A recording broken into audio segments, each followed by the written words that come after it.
Greetings and or salutations, every good people of the world. Thank you for being here at the Mad Poet Show tonight with me, the Mad Poet, also here tonight, as you can see, because of my presence here.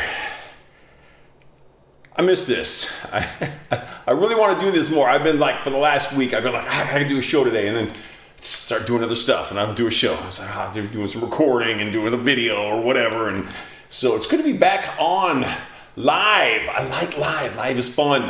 You get the mistakes, and you get the craziness, and you get the excitement and the energy and the awesome. I got a new smoke machine. My other smoke machine, the heating core wore out, so I had to replace that. So I just unboxed that about an hour ago, and it's been sitting here for like 3 days. I'm like, I gotta get that thing going. I gotta do a show. So here we are, doing a show, making music, getting crazy. That's what I do. First song was called Visions of Ecstasy. I always got to remember what the first song is called because it's not on my screen right now. But I can see the title of the second one here. This is one of these songs I always feel like I should introduce it as a slower song, but it's really not. It just kind of starts out slightly mellow, but it rages. It rages. This next one's called The Night of the Vampire's Forlorn Revolution.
The Night of the Vampire's Forlorn Revolution. Right now we are playing my 59th album. It is titled Hard Six. Hard Six, I got that from the old Battlestar Galactica. Captain Adamo would say, sometimes you just gotta roll a hard six. That was a weird show, man. I really liked it. And particularly I think it was like the fourth season where the composer did a great job, and he started incorporating elements from the Hendrix / Dylan All Along the Watchtower, and then the version that culminated at the end of that season was so cool. And if you like that song, go to my Discord, and one of the few places you can hear me singing, this was probably 3 months ago, I recorded a 55-minute version of All Along the Watchtower. And I sing in, I do all three verses. I think it was like 26 minutes in before I actually start singing. I really liked the way that turned out. I was just out on a run the other day. I had that in my earballs, and I was like, yeah, I like this. One of the things that's really cool about that particular recording is that it's straight through. There's no editing. I set up loops and stuff. It's just basically a looped system. So I started firing off these loops, and I played, and I just recorded the whole thing to just a 2-track in my recording program. So what you hear is literally what I played. The only thing I changed was I faded out the end. That cut off the beginning and the end and just faded it out. That's it. So it's like as is. No, you can hear places where I get done with a note at the solo and so my finger slips or whatever. I love it. I love that stuff. It's just rah. So yes. So nonetheless, thank you very much for being here. If you're new, if you're not familiar with what we're doing here, I am the Mad Poet. You are an audience. We are the Mad Poet Society. It's a very non-exclusive club. We allow anyone in, dead or alive. So, it's just, it's pretty open. Not much to brag about, but it's awfully cool. This next piece is called The Tides of Sorrow.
sounds awesome.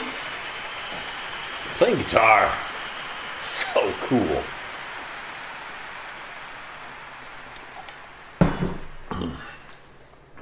So on this song, we are going to slow it down a bit. This one's called A Myth of Silence. And this one of the things I do in this, toward the end of the song, I do what's known as a polyrhythm.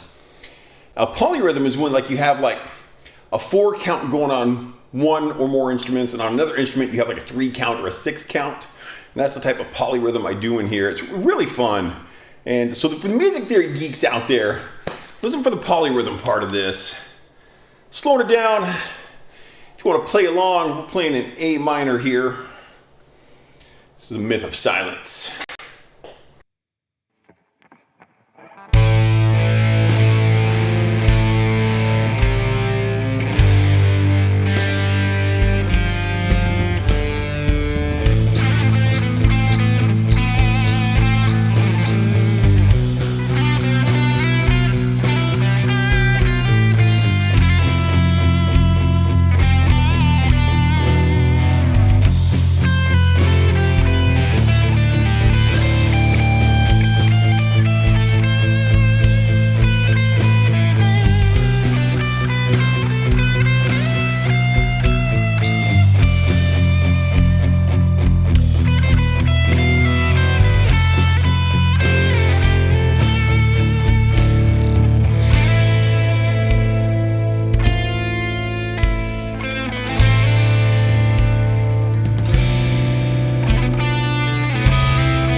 Myth of Silence.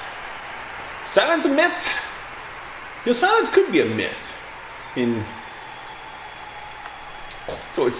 There are places where sound doesn't work. So silence is not a myth in space, because no one can hear you scream. So there's that. But when you get down here on Earth, you got ears, I don't think we ever really get silence. Silence may be a myth amongst humanity. True silence. I wonder if that exists. And now the mad poet shall wax philosophical. Good times. This next song is not silent. This one rocks. So take a seat, but you're only going to need the edge. This is the circus of the serpent.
Manuel, hello. Thank you for coming in. Appreciate you being here.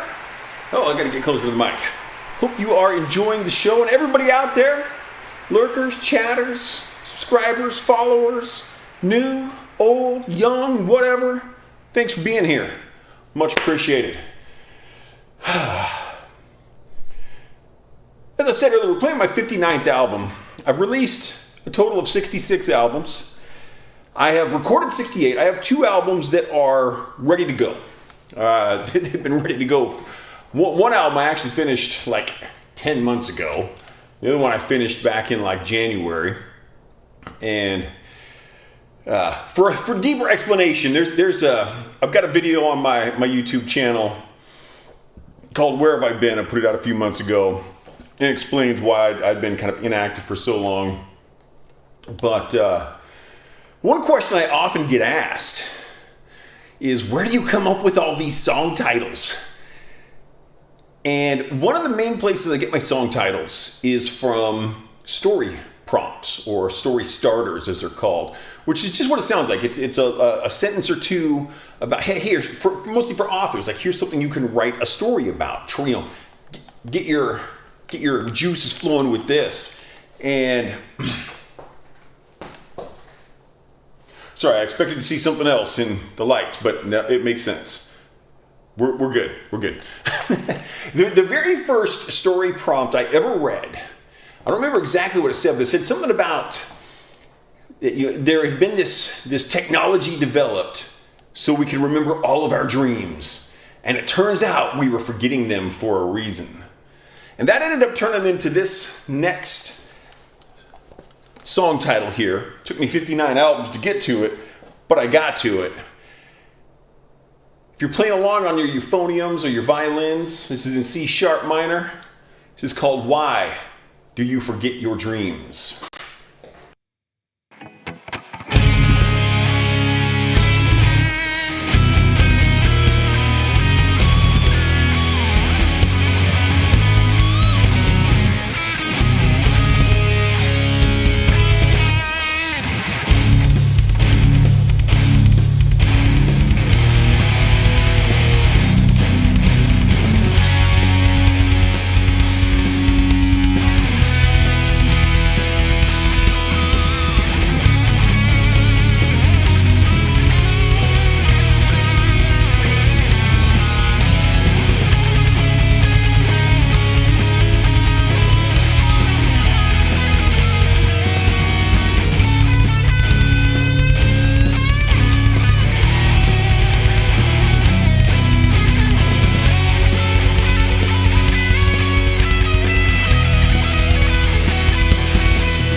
question you should ask yourself is, why do you forget your dreams?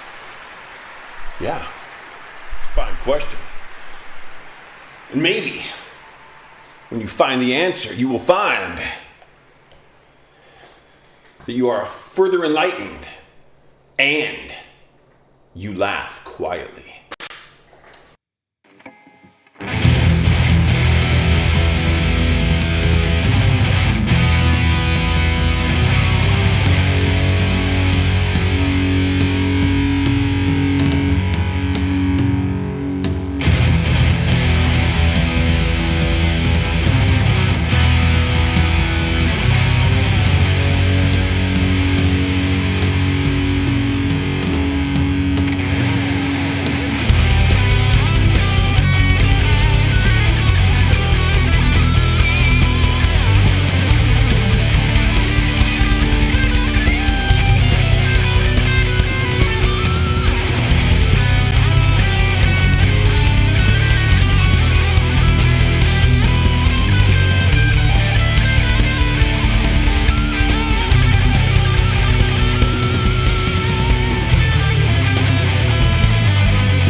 how do I memorize all of these songs? Great question.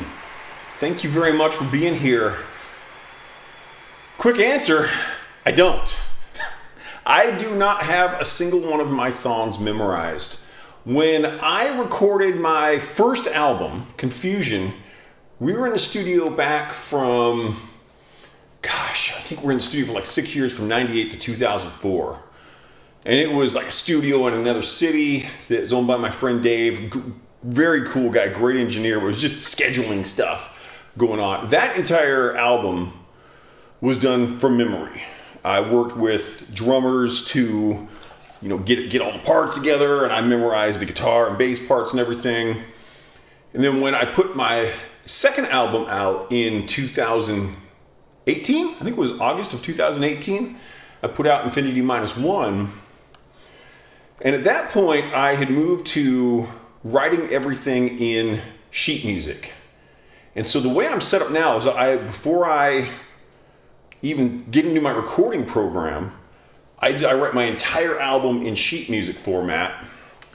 And then I transfer that in to my recording program, and synths and drums, pianos and harpsichords and all that kind of stuff, anything that's on there like that is just, put in place, and I assign the instruments to it. And then I record the parts, and the way I'm set up is I kind of chain my recording program and my sheet music program together, so it just turns the pages for me. And so I don't actually have to memorize anything. So that's what I'm doing here is I got sheet music on my screen, and my mouse is asleep. There we go. And so the sheet music looks like that. And so I'm just reading along with the sheet music, and then the guitar solos are just improvised. I'm just making this stuff up. So if you hear me play that song that I just played, if I were to play that same song again, I would do different solos. I have no desire to memorize any of my solos. So great question. I do not memorize my music. And if I was going to go out, on some sort of a tour or something, then I would pick out a selection of songs that I'd be playing, and I would do it by memory there. So, but yeah, that's the answer to that. And with that, I have an important announcement. Some people know what I'm talking about already, because ladies and gentlemen, we have arrived at the G sharp minor portion of the show. You are welcome. Thank you very much. This is called A Face in the Window. Oh. I need to start it.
Playing guitar is just freaking awesome, man.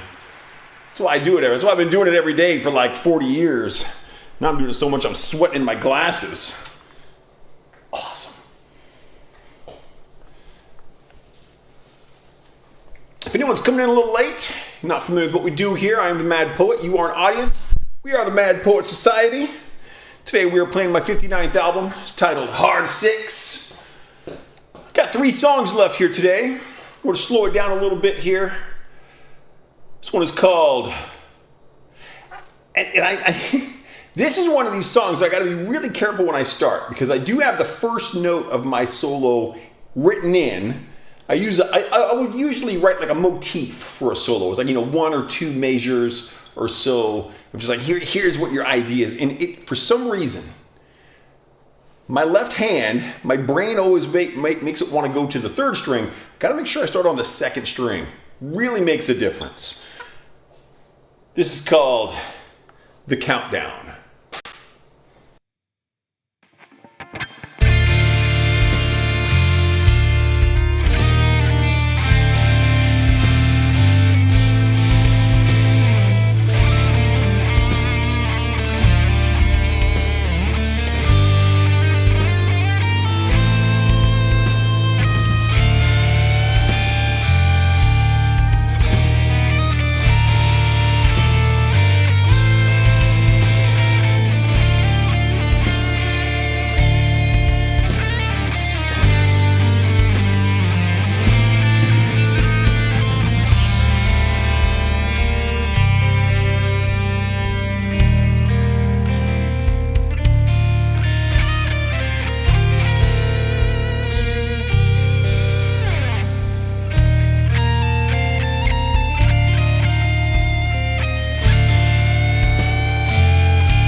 Okay, what do we got coming up here now? Oh yeah, this is a fun one. This song is in E flat minor, and I really like to change around my key signatures when I write my albums, because if you're just playing the same key all the way through, to me it gets kind of boring. I don't think most listeners really wouldn't know much of a difference. I think they might kind of feel a difference in just kind of the interest of the music with changing of keys. Certainly in something like my really long songs, my 20-minute plus songs, which I've got two of those coming out. I've got a half-hour long song, and then I've got Asymmetric Writings Part 4 coming out as my 68th album, which is 52 minutes, 25 seconds. My normal followers will know about those. There's just key changes all over the place. Because, if you just stay in one key for one song for 52 minutes, you're probably going to get bored. Definitely more interesting as a player. With E flat minor, you only get one open string, which is the B string. But technically, in this case, it's no longer a B string, because there's not a B note in E flat minor. Technically, this now becomes a C flat string. And I just think that's cool, because I am a complete and utter, total music theory nerd. You cut me open and blood comes out as molten heavy metal and music theory junk. That's all I'm filled with, and probably some pizza sauce. That's me right there. Nonetheless, I like this one. E flat minor. Got to make some good use of my tritones in this. Hope you like it. This is called There's Something Behind You.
right, all you crazy gangsters.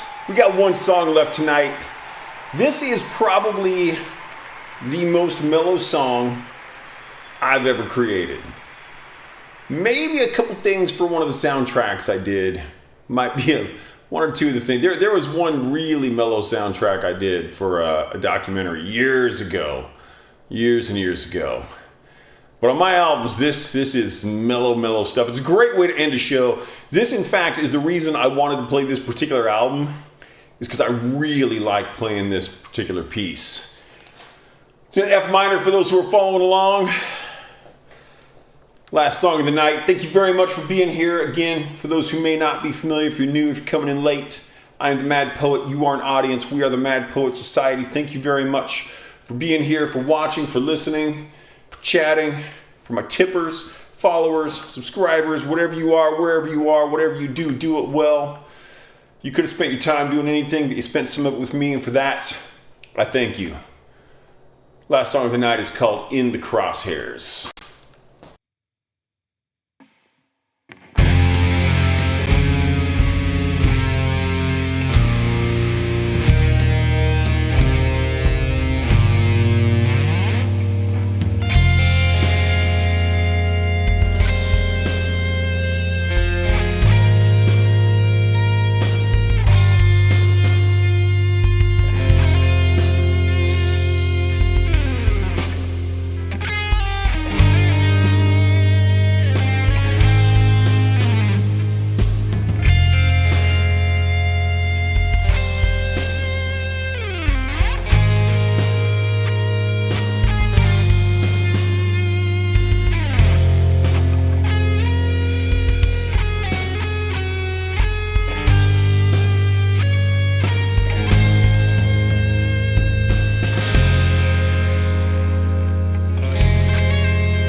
Again, I thank you all. Thank you very much for being here, being a part of the Mad Poet Show. Hopefully it won't be another 3 weeks before I do a show. I really do want to be doing these more often. This was an absolute kick. Appreciate you all very much. Until the next time, I will see you on the other